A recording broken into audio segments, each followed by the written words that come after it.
So good evening, everybody. It's so good to see you all. We have a big crowd tonight. We have a big crowd waiting and trying to get in. So I hope somehow or other they can figure out how to do that because, it'd be wonderful to hear our lecture tonight. So, and welcome also to our Zoom meeting, but also welcome to this lecture co-sponsored by the Institute for Religion and Science at Chestnut Hill College and the American Teilhard Association. My name is Sister Kathleen Duffy, and I'm the director of the Institute and the president of the American Teilhard Association. And in my spare time, I can. But it's a real pleasure to see so many of you here this evening. I want to introduce Dr. Laura Elo from the University of Dayton and express my gratitude for her technical assistance, which you've all been watching. It's been a big help to me in so many ways, but certainly I don't know what I'd do without Laura. The American Teilhard Association was founded in 1967 to promote knowledge of Teilhard's life and work so that these might make a difference in the way we live in our world. We publish and send to our members the biannual monograph Teilhard Studies, as well as a biannual newsletter, Teilhard Perspective. We also sponsor an annual meeting in May or June and now hope to continue to present events such as these during the year. If you're not a member of the ATA, we welcome you to join us. The Institute for Religion and Science at Chestnut Hill College, a regional center for science and spirituality, was founded in 2011. We sponsor public lectures on topics that relate science technology with religion and spirituality. We also have 2 reading circles, so far anyway, that meet monthly to discuss books and articles about science and religion, including the works of and commentaries on Teilhard. If you are new to these organizations and would like to subscribe to the Institute's mailing list and to become a member of the American Teilhard Association and or join one of these reading circles, which are now being held on Zoom, so you're all welcome, please send an email to me at kduffy@chc.edu. You'll see that on the next slide, so don't worry if you didn't get it right now. kduffy@chc.edu, and I'll send you the next steps. You're more than welcome to join us. It would be great to have you. Now, here is the way that we're going to proceed this evening. First of all, we'll have an introductory session, and after that, we will, first of all, in the introductory session, I will be introducing our speaker, Dr. Donald Wayne Viney, and then we will listen to his lecture. After that, we will end our session with an original song written by Don Viney called Teilhard's Fire, which is based on everybody's favorite Teilhard quotation from Teilhard's essay, The Evolution of Chastity. And so we begin. As science teaches us more and more about the working of our cosmos, and as our society becomes more and more secular, many people continue to ask, how does our knowledge of science, particularly the knowledge of the theory of evolution, impact our understanding of the nature of God and God's action in our world? Others go so far as to ask, do we really need God anymore, given what we know about science? These are challenging questions, and even for those who know what the answers are, it's often difficult for us to articulate the answer that we feel at the center of our being. So that's why it's a real pleasure for me to introduce our distinguished speaker, Dr. Donald Wayne Viney, who will help us to explore these questions. Dr. Viney received degrees in philosophy from Colorado State University and the University of Oklahoma, and is a 3-time recipient of the title University Professor at Pittsburg State University, Kansas, where he teaches philosophy and religion. Viney publishes primarily in philosophy of religion with a focus on process-relational philosophy and theology. He is the author of Charles Hartshorne and the Existence of God, senior editor of Hartshorne's book, Creative Experiencing, A Philosophy of Freedom. He has recently published with George Shields, The Mind of Charles Hartshorne, A Critical Examination. He's also the author of dozens of scholarly articles and reviews. A fine teacher as well as a scholar, Don has been a recipient of the university's Outstanding Faculty Award and serves on the editorial boards of Process Studies, the Midwest Quarterly, and the American Journal of Theology and Philosophy. I met Don in 2005 at a conference in Claremont, California, organized by the distinguished process philosopher and theologian John Cobb. The purpose of the meeting was to explore connections between Whitehead and Teilhard, process theory and Teilhard. Of course, Don was the ideal panelist since he was already convinced, more than most of us, about the overlap that exists. After hearing Don's talk, I quickly invited him to speak at Chestnut Hill College at our 2005 conference, Rediscovering Fire, a conference that commemorated the 50th anniversary of the publication of The Phenomenon of Man. Don's paper, I'll say it in English, Philosopher in Spite of the Church, which I included in a volume of papers from the conference, is by far one of the best in that volume. Not only is Don a serious process philosopher and fine teacher, he is also a singer and songwriter. We will end our time together this evening by listening to one of Don's original songs, called Teilhard's Fire, which I already told you is based on everybody's favorite Teilhard quotation, so you'll recognize it right away. Please join me in welcoming Don, or Dr. Donald Wayne Viney, to our Zoom meeting. So, the title of the talk is Evolution's God, Teilhard de Chardin and the Varieties of Process Theology. I put the picture there of George O'Keeffe's Lawrence tree because it reminds me a little bit of the evolutionary process, but also reaching up towards the stars. But the stars are slightly not visible, so it's sort of an incomplete view of the heavens. And that's kind of the theme, some of the themes of my talk, actually. So, let's see, there we go. So the talk is based on this question that Teilhard asked towards the end of his life. Who at last will give evolution its God? And my primary people in this, the dramatis persona, are Whitehead, Teilhard, and Charles Hartshorne. The whole thing began back when I was an undergraduate student, and I took Teilhard. He was the first one I took seriously as a process thinker, process philosopher, and this was before I knew anything about the academic boundaries that we set up between disciplines. Then I asked Don Crosby, I've got a picture of him there, my teacher, and I said, well, I'd like to do a paper on Teilhard de Chardin as a process philosopher. And Don's response just really brought me up short. He said, well, Teilhard isn't really a process thinker, is he?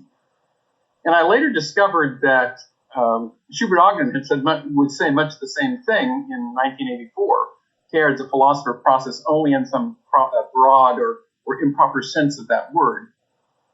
Well, Don Crosby got me to reading Whitehead, and eventually I met Charles Hartshorne. So I sort of went on a 30-year path of studying a process thought through Whitehead and Hartshorne. And only in 2005, at the conference Kathy mentioned, did I go back to seriously thinking about Teilhard. So these are the people, in my world of process thought, people from John Cobb, David Griffin, some more recent folks there, Dan Dombrowski, Theo Walker. George Shields there, down the left, he passed away in August, I'm sorry to say. He's the co-author of the book that Kathy mentioned that the two of us wrote on Charles Hartshorne. And then Julia Ensing there in Germany is the youngest one of the group. But when I went to Claremont, my world expanded, the people that I knew, and these are some of the people that I met. One I did not meet. I did not meet Ilia Delio. But Kathy was there, John Haught was there, John Grimm and Mary Evelyn Tucker. And then down there at the bottom, the woman in the red blouse is Ursula King. The other woman is my wife. That was the best picture I had of Ursula King. She's in Bristol, England. And so these are the people that became important to me as I studied Teilhard. A wonderful thing. Well, Teilhard was not well received in all quarters, as you all know. His work was dismissed as fiction. I found an interesting sort of two-sided coin here. Peter Medawar wrote a very rather mean-spirited and uncharitable review of the Phenomenon of Man, the first translation of it, in the journal Mind, a philosophy journal, probably maybe the most well-known philosophy journal around. And among other things, he called Teilhard's work philosophy fiction. And then Etienne Gilson, the great medievalist, also was not a very big fan of Teilhard's work, although he had great things to say. He had very flattering things to say about Teilhard's man, that he had met him. But he called Teilhard's work theology fiction. So is it philosophy fiction, theology fiction? What exactly is it? Well, so this leads to the question, what kind of work is Teilhard's work? Well, there are several genres. I can pick at least three, probably more than three, but at least three genres of writing. One is a straightforwardly scientific work. The L'Œuvre Scientifique was published from 1905 to 1955, as you can see there. And it's, 10 volumes, and then there's the last volume there is actually maps. So it's a huge, huge work, and it's done chronologically. But there's also the genre of journals and letters. So there's a bunch of copies of books with his letters. Many of these letters have not been translated yet, which is unfortunate, but it'd be fun to see those translated. So you see there pictures of Pierre Leroy, one of his friends. There's a book with letters from him, and then Ida Treat, and Simon and Max Beguin. And then other people like his cousin, Marguerite Teilhard Chambon, and Leontine Zanta. And then, of course, in the middle there, or more recently, a book published of the letters of Lucille Swan and Teilhard de Chardin. The other genre is what I would call his clandestin, where it was actually that was his word for them. These are the works that the church was nervous about and didn't want him to publish. And indeed, he did not publish these works. They get published, of course, after he dies, thanks to Mademoiselle Montier there, you see her picture, who had served as his secretary for some time. And you can see there, that goes to, 13 volumes, plus I've got the Hymn of the Universe there at the end. Beautifully bound, Édition de Seuil, beautifully bound books. So that raises the question of genre of the books that Teilhard was not able to publish. So here's a copy of The Phenomenon of Man. And he says in that it's not to be read as metaphysics or theology. It's at the very beginning. It's to be read as a scientific treatise.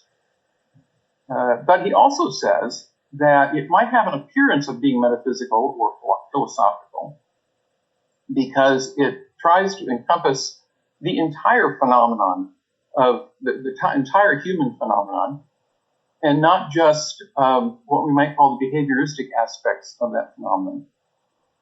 He wants to look at the inside of things a lot of times. So he says, like people like Poincaré and Einstein and Jeans, he would say it's kind of, he says it might be called hyperphysics, but not quite, he says, metaphysics, because the way he uses metaphysics, the way he's taught metaphysics from the beginning is it's a science of being.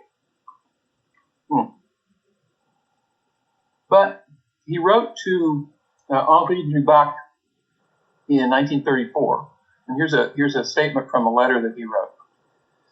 He says, I mistrust metaphysics in the usual sense of the word, because I smell a geometry in it. I think the smell, he didn't like the smell. But I'm ready to recognize another sort of metaphysics, which would really be a hyperphysics or a hyperbiology. And he would use that expression, hyperphysics, in other writings that he made. And he says that the usual sense of metaphysics that leads to, he says it leads to geometry and actually theology, because he says it's a kind of pseudo-absolute knowing, but he wants to be grounded in the deliverances of science. So this got me to thinking about the genre of his work, and I think it might best be thought of as speculative philosophy in the way that Whitehead talked about speculative philosophy. Not quite the same, because Whitehead gives us what he calls a categorical scheme that he tries to interpret everything in terms of. So Whitehead talks about the endeavor to frame a coherent, logical, necessary system of general ideas in terms of which every element of our experience can be interpreted. Well, Teilhard's not so far off from that. He doesn't have a speculative scheme in the way that Whitehead did, but he's certainly trying to get a comprehensive view of the human phenomenon and how it fits with the evolutionary process. So in the human phenomenon, he says he wants to develop a homogeneous and coherent perspective of our general experience extended to the human. One of the things I find a little bit strange about Teilhard is that for all of his love of evolution and all of his passion for evolution, he really doesn't mention Charles Darwin all that much. He mentions him only in passing, or Darwinism he mentions in passing. The one who really seems to have affected his views, of course, was Henri Bergson. And he would talk about that for the rest of his life. Now, he didn't write extended essays on either of these people, but Bergson seems to have had more of an effect on him. I interpret what he says about evolution not in terms of Darwinian processes. He knows about these processes. He believes in these processes. But I think he's thinking of evolution as, in the broad sense, as development. He says in The Human Phenomenon, today, positive knowledge of things is identified with the study of development. There's that famous passage in the Human Phenomenon where he says, I'm going to read it here.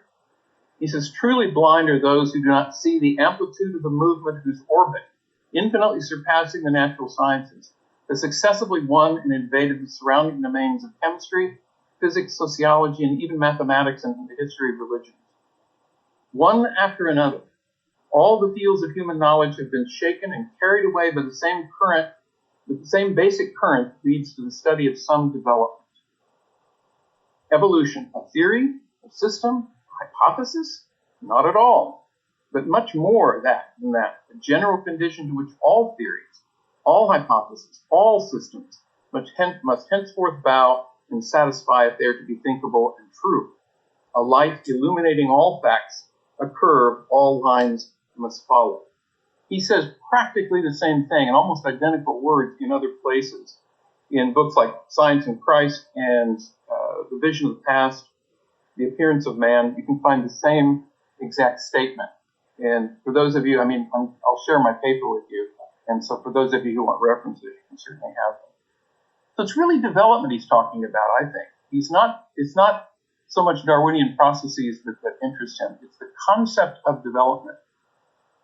So when you see the geologic column, you say, okay, that's a picture of development. All the way from bacteria at the bottom to widespread grasslands at the top, or microorganisms up to the point of modern humans. And so, yes, these are Darwinian processes that do this, that account for this, but more importantly, development. Now, let's see. he says that it infects all of the disciplines. I used to think that the 19th century philosophically was a little bit boring. I didn't much, when it came to teaching 19th century philosophy, I didn't like it. Well, there's Kierkegaard there. He's pretty interesting, and Nietzsche, but otherwise I was kind of bored by it until I started looking at the history of science. And I realized that what was going on in the history of science was the discovery of development. I think of the 19th century as the century of the discovery of development.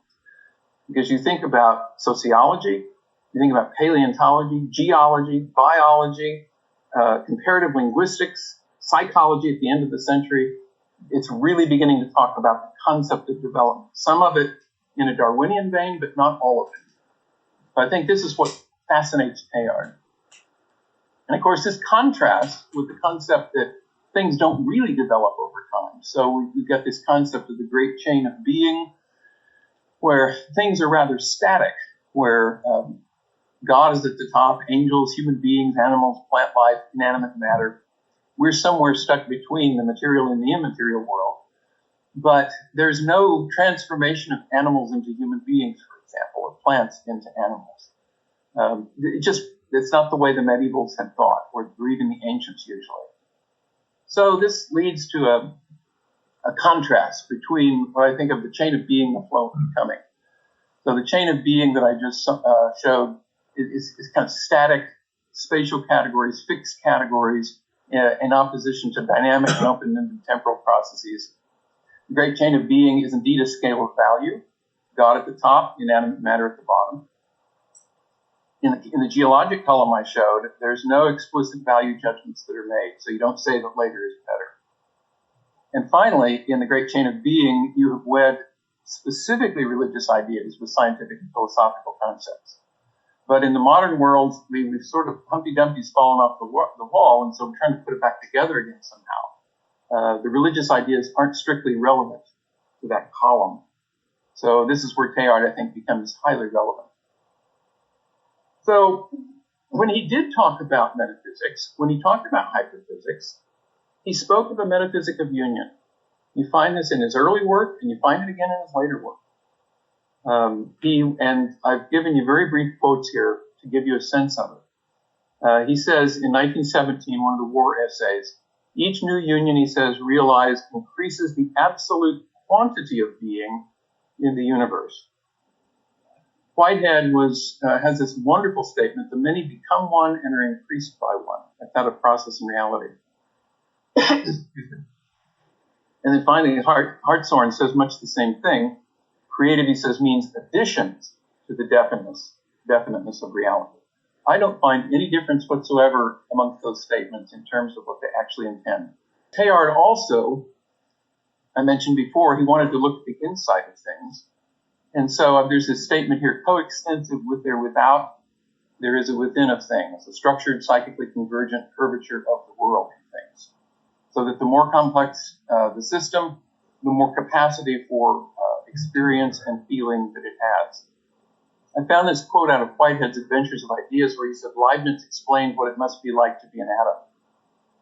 And of course, that's an overstatement. But the idea, if you look at Leibniz, he has the same idea that throughout the natural world, you find varying levels of feeling and consciousness, in contrast to the old Cartesian idea that experience is confined to the human. With an evolutionary picture, Leibniz now makes more sense, and Teilhard knew that, although he didn't talk about Leibniz, that we have varying levels of degrees of mentality or consciousness, from the dimmest stupor, is the way that Leibniz put it, the dimmest stupor of feeling up to sort of the daylight of self-consciousness.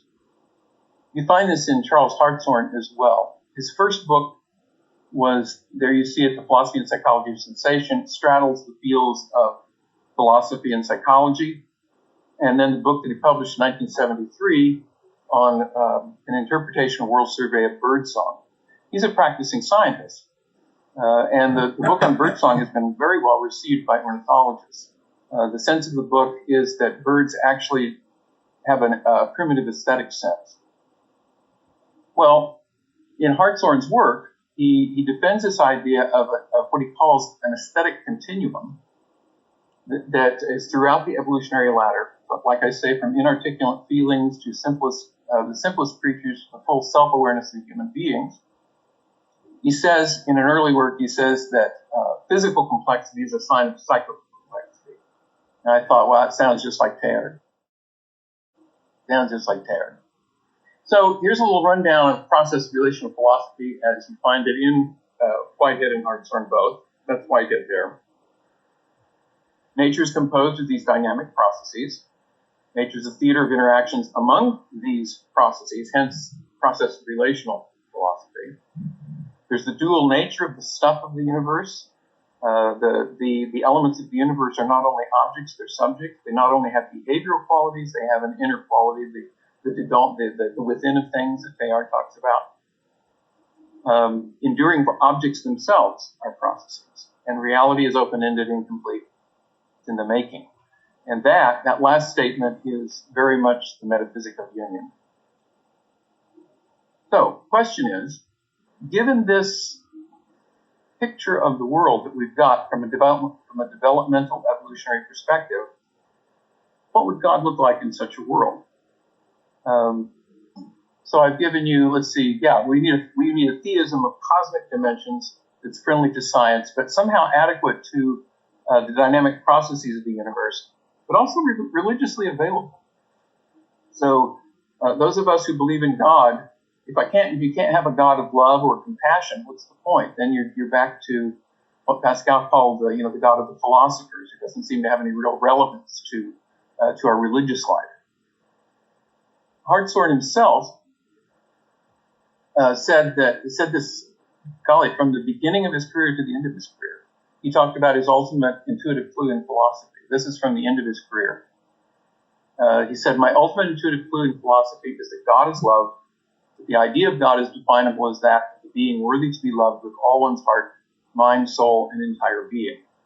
Now, of course, that sounds like the New Testament.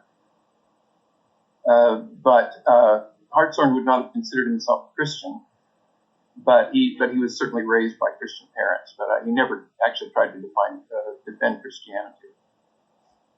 So the process relational theology. Here's a little primer of that.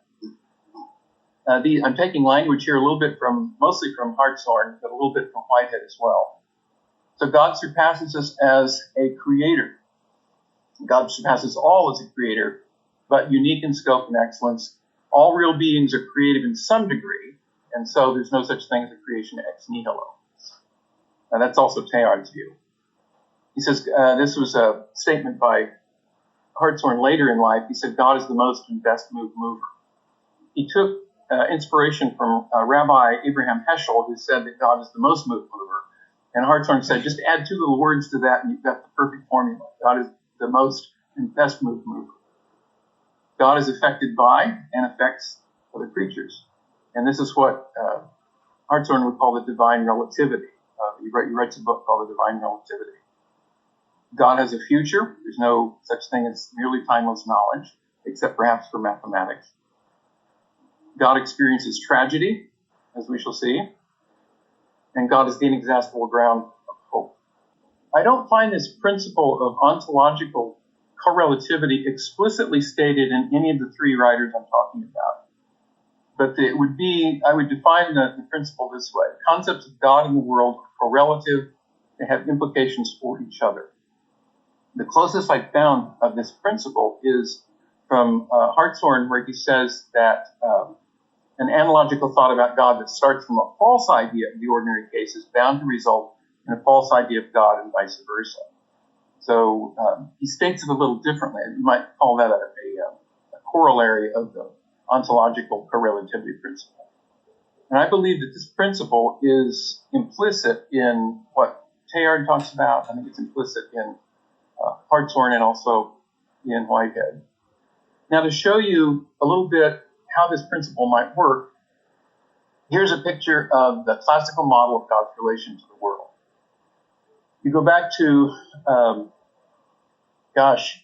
Augustine, Boethius, Philo of Alexandria, all the way back to the beginnings of classical theism. God is related to all of time, analogous to the way the center of a circle is related to the points on its circumference. So just as all of the radii of the circle are equal, so God is equidistant, God is equally active at each point in the temporal process. So in this case, I've updated their diagram by putting a Big Bang in there, because today we talk about a Big Bang. So that would represent the beginning of the universe, of our universe, but then God would be equally present at each moment. Those arrows also represent creativity. So God creates the Big Bang, but also God is where you are and creating actually right now and in our future. So there's no past or future for God, only for us. Now, what that implies is that it's possible for the world to be a complete fact, just as God creates it as a complete fact. All developmental processes take place on that circumference. They don't take place in the radii. That's not a developmental process. That's an immediate creation ex nihilo. One way to get a handle on that, I think, is to look at J.M.E. McTaggart's concept of an A series versus a B series. I'm going to modify this just a little bit. But here's an A series of events. It's two ways of marking time. You mark time by thinking of time as passing. You say, okay, there's a present moment. As you can see in my this is my static diagram of a moving now. The arrow represents movement. So there's a moving present that goes from event to event. And in the series shown here, event 2 is in the present, whereas event 1 is in the past, event 3 is in the future. All right? But there's another way of marking time, and he calls that a V series. And this is a series where you simply talk about before and after. So each event is actually a now. There's no moving now. Every event is a now. There's no such thing as a privileged present. But you have this array of events. It's a static array, kind of like a calendar that's already filled in, or think of a novel maybe that's already been written. So you know it from beginning to end. That's a B series. And that's also classical theism. So here's a statement from Boethius' Consolation of Philosophy. Boethius, the 6th century philosopher. God embraces the whole of everlasting life in one simultaneous present. Simultaneous there's got to be a metaphor, because he doesn't believe that simultaneous is a temporal predicate, but he's using it to talk about God's relation to all of time. So in effect, it looks like God embraces a B series totality of everlasting time, so that the only present is one that is in fact eternal, or paradoxically a timeless now. It's paradoxical because nows that we're familiar with have a past and a future, but not God's. You may recall the joke that St. Augustine makes at the end of the Confessions. He asks the question, what was God doing before the creation of the world? He says, well, some people say that God was making hell for those who would later ask the question. and then he said, but then he turns around and says, but that's a joke, of course. That's just a pleasantry. And then he gives a serious answer to the question, and that is that the question itself simply does not make sense. A little bit like asking what's north of the North Pole. There's nothing north of the North Pole, everything south of that on the spinning sphere. So here's the modification of the A series that I was talking about. The A series, as I showed it before, you had a line and then you had a moving present going along the line. In this case, the present moment is actually crucial because it transforms the indeterminacy or the relative vagueness of the future, of possible futures, into an actual past. So the way I've tried to draw this to illustrate this is have the dotted lines as the possible futures, however many that might be. I've just got 2 there, but maybe there's dozens, So we have past events. You don't change the past, but you do have an effect on what the future shall be. Moreover, what this seems to imply, or I think what it does imply, is that this is the way that we think about the temporal process of development. Then you have to say that the B series is something that actually comes into being seriatim. It happens, it's not always there. So the example I use in my paper is that there was a time when it was not true that Aristotle was born after Socrates. And that's because when Socrates dies, Aristotle has yet to be born. So what you have is a relatively indeterminate future where you have certain possibilities. Like there's the possibility of a famous philosopher whose name will be Aristotle, who was born in Stagira and did logic, for example. Those are vague possibilities, but they're not actual until Aristotle himself comes to exist. Another consequence of the classical view is this famous statement from Aquinas of Summa, where he talks about the difference between real and rational relations. He says the creatures are really related to God himself, whereas in God there is no real relation to creatures, but a relation only in idea, inasmuch as the creatures are related to him. What that means is God is the only one who actually has an effect on things. We have no effect on God. And that fit with the old idea of impassibility, that God can't be affected by anything external to us, or external to God, The circle diagram I gave you before, you noticed I put the radii were arrows going out. You have no arrows going in. And that also fit with the idea of God's perfect simplicity, that just as a point has no dimensions, so God has no dimensions, no parts. But I think this frustrated Teilhard. So you read his letters to Pierre Leroy, and you see just how frustrated he gets. I'm completely done with the theologians, he says. Still, I become furious when I see them maintain Christianity in so stunted a form that the Gentiles, to say nothing of so many Christians, are disgusted by it. But he really sees a need to reform the concept of God. And this shows just how radical he gets where traditional categories are concerned. He actually opts for what Hartshorne later called the divine relativity. So he says, let us forget about this being existing by itself and being existing by another, and let's affirm a strictly bilateral and complementary relationship between God and the world. Properly speaking, he says, God does not make. He makes things make themselves. Turns out that he's not the first guy to say that. My French friend here, Jules Lepier, said it back in the middle of the 19th century. He said Lepier was explicitly addressing Thomas Aquinas when he said, relation of God to the creature is just as real as the relation of the creature to God. And he said in a letter to Charles Renouvier, God who created me, creator of myself. So this anticipates Teilhard by several years. Other people said this too. What's the fellow who wrote the Water Babies? I can't remember his name. Charles Kingsley. He said much the same thing. And then Hartshorne says much the same thing in his book on the divine relativity. He says God must be qualified by creaturely choices. When Hartshorne came to the University of Oklahoma in 1981 to give a talk, to prepare for his talk, one of the reporters of the school newspaper came to me and asked about him. And so I was telling the reporter about, Hartshorne's importance. And I mentioned the divine relativity, the book. And the reporter printed the divine reality instead of the divine relativity. I showed it to Hartshorne, and he read the article over, and he says, well, this is nice. He says, there's only one problem. He says, my book is the divine relativity. And then he said, how many people do you know who have written a book on the divine relativity? He says, lots have written about the divine reality. How many have written about the divine relativity?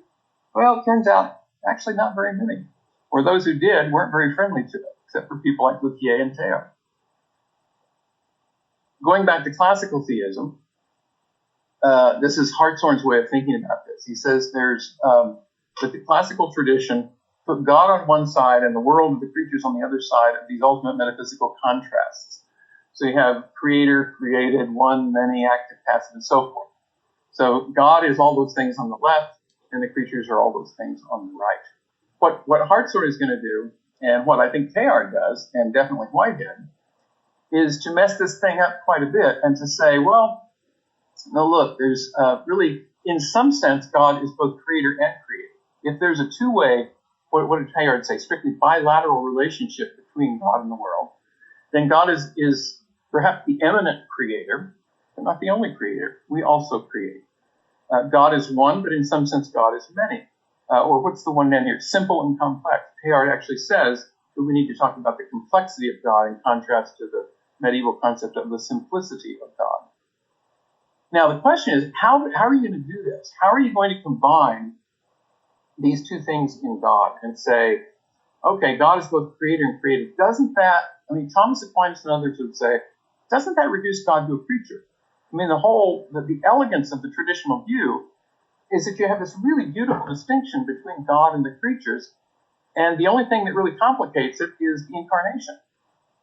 You could deal with that separately, but this, how do you put these things together? Here's how Hartshorne does it. David Tracy, the theologian in Chicago, David Tracy, calls this Hartshorne's discovery. I heard this in St. Louis years ago. But he says, Hartshorne says that in God you can make a distinction, in God and in the creatures, you can make a distinction between existence, essence, and actuality. So here I've got a woman listening to a bird. She's listening to a word, let's say she's listening to a wood thrush. Okay, so if I know the information that she's listening to this wood thrush, I can deduce from that she has a certain cognitive capacity to hear the wood thrush. I can deduce from that she exists. But if I only have the information that she exists, I cannot deduce the information that she has a certain cognitive capacity, and I cannot deduce the information that she's listening to this particular bird at this particular time. So in other words, actuality, her actuality of actually listening to the bird is information rich compared to her essence and compared to her existence.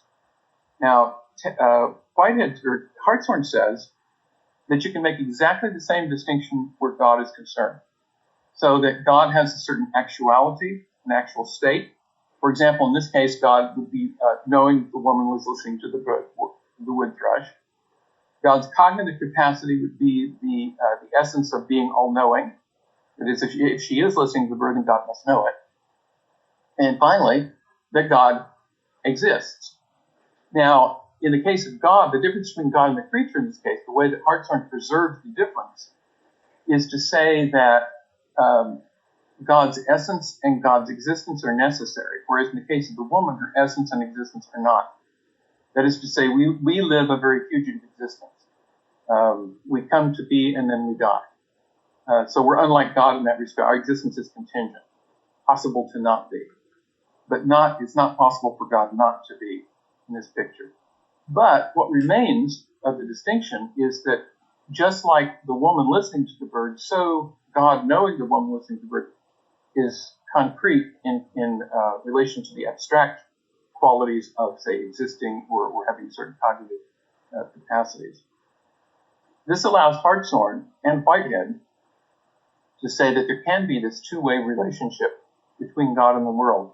You can say with this kind of thinking, you can say, not only is the woman listening to the bird, God knows she's listening to the bird. Why? Because she's listening to the bird. Thomas Aquinas had turned that cognitive relation upside down and said, in the case of God, God's not very knowledge, it's causative. In the case of Hartshorne, he says, no, that doesn't make any sense. It's the world actually causes things to happen in God. It doesn't cause God to be omniscient. That would be an abstract essence, but it does cause certain things to happen in God's cognitive life. Okay, so far, what I've given you is a way of shoring up some of Teilhard's ideas. I've showed you how his ideas are very similar to what you find in Hartshorne and Whitehead. And I could name a whole bunch of others that I actually don't cover in the paper, but which are equally striking ideas of overlap. But now I want to move to something where there's not overlap. And this is in this slide, where you have another sort of signature statement from Teilhard, where he says, everything that rises inevitably converges. The little medallion there doesn't have the whole quote. He says, ce qui monte, tout ce qui monte inévitablement converge. He says inevitably it converges. Now, he doesn't say that things inevitably rise. He says that if they rise, they inevitably converge. So that gives you a little bit of chance and free play in the system. But it's converging where? To the unity, absolute unity with God, which, as all of you know, that we could call the omega point. Well, what's lost? Flannery O'Connor wrote this short story called Everything That Rises Must Converge. She was a fan of Teilhard de Chardin.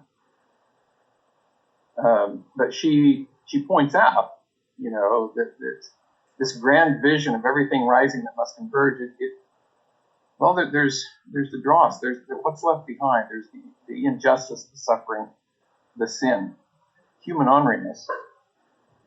It's a fantastic story. So, are there divergent paths?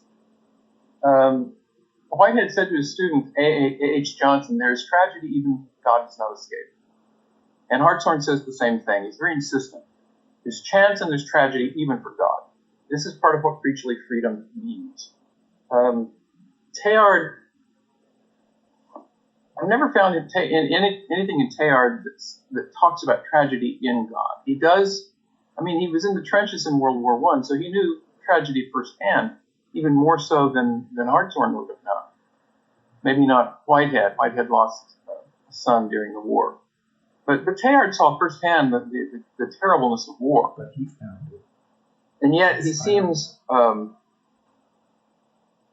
he seems entranced by the vision of evolution, which somehow brings all of this into a consummation of the omega point.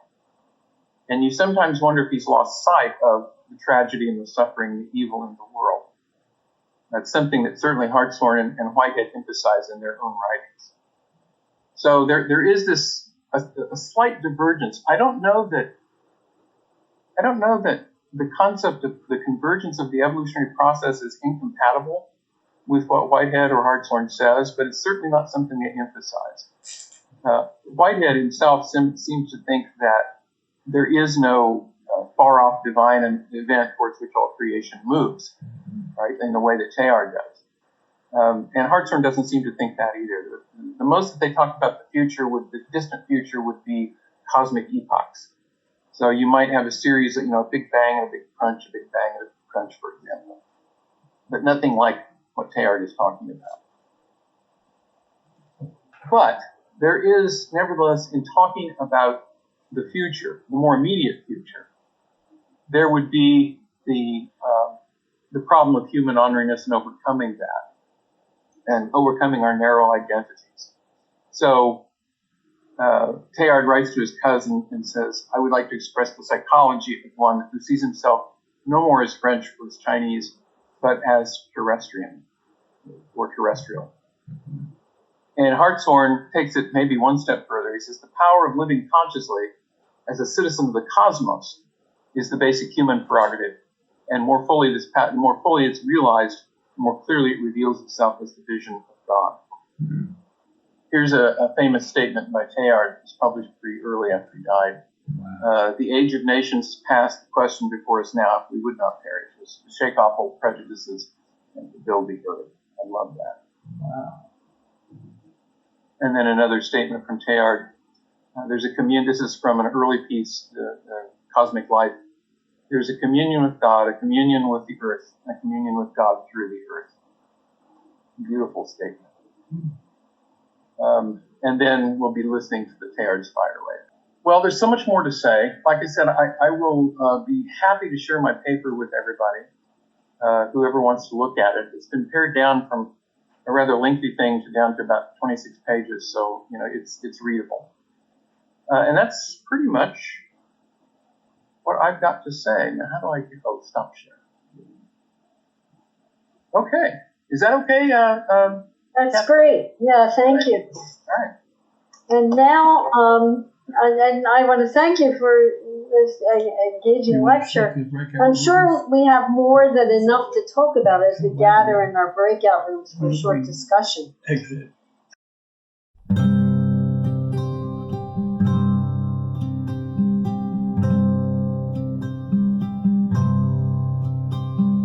Come the day conquering the winds, the tides, and space. Gravity itself within our power. We will tap a release for God, love's energies entire. Such our hope and our most beauteous hour. And then for a second time in the history of the world, we have once again discovered fire.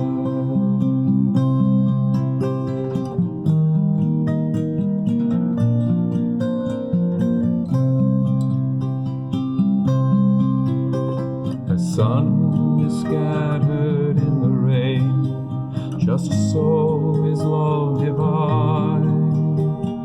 No two droplets quite the same, yet in union shine.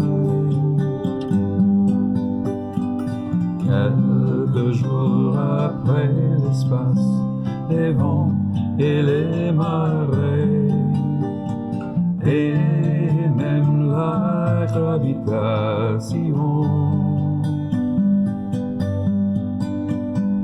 nous capterons pour Dieu les énergies de l'amour. C'est l'étoile de nos espérances. Et alors une deuxième fois dans l'histoire du monde, nous aurons encore trouvé le feu.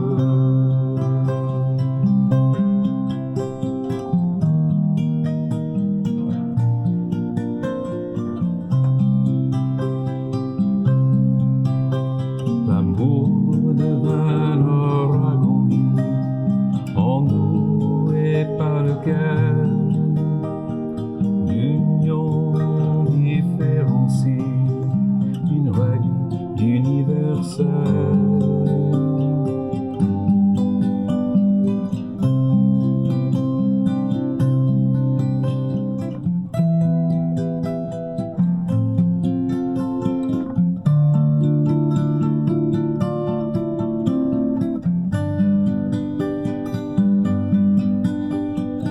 And then for a second time in the history of the world, we'll have once again discovered fire.